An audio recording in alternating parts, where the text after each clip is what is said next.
Hello bachcho, let's see the question first. A triangular loop of side L carries a current I. It is placed in a magnetic field B such that the plane of the loop is in the direction of B. The torque on the loop is. So यहाँ पर देखिए एक triangle है, ठीक है. So let's suppose कि इस तरीके से एक इक्विलैटरल ट्रायंगल हो गया, ठीक है. उसमें से करंट फ्लो कर रहा है I. अकॉर्डिंग टू क्वेश्चन मैंने मान लिया कि वह इस डायरेक्शन में यानी कि क्लॉकवाइज डायरेक्शन में करंट फ्लो कर रहा है. इसे एक मैग्नेटिक फील्ड बी में प्लेस कर दिया गया है और each of the side of the triangle वो कितने के बराबर है? स्मॉल एल के बराबर है.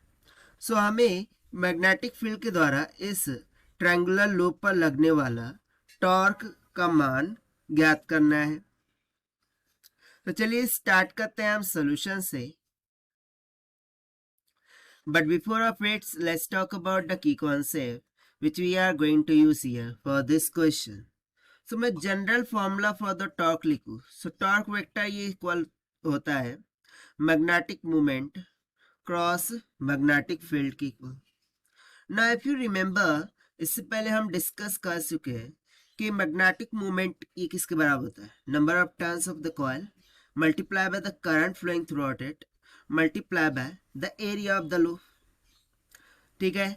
सो यहां से मैं टॉर्क का फॉर्मूला क्या लिख सकता हूं?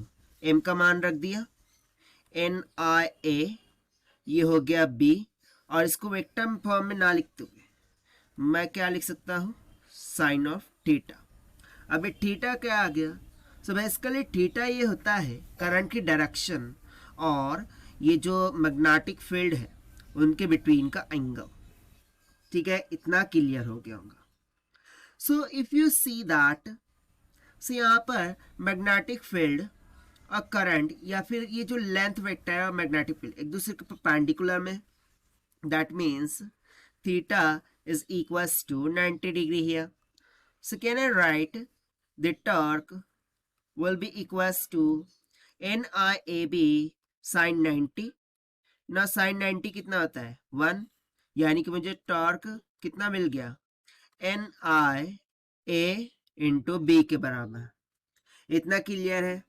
बट सी यहाँ पर यदि मैं बात करूं एरिया ऑफ दिस ट्रायंगल, सो ये कैसा है? इक्विलैटरल ट्रायंगल है. सो इक्विलैटरल ट्रायंगल के लिए जो एरिया होता है वो तो under root of 3/4 times of side का स्क्वायर होता है. सो साइड क्या है यहाँ पर? एल. सो ये हो जाएगा एल का स्क्वायर. सो यहाँ से सिंपली हम क्या बोल सकते हैं कि torque will be equals to कितना आ जाएगा? N into I into area. Area क्या रख देंगे? Under root of 3/4 times of L square into B के बराबर.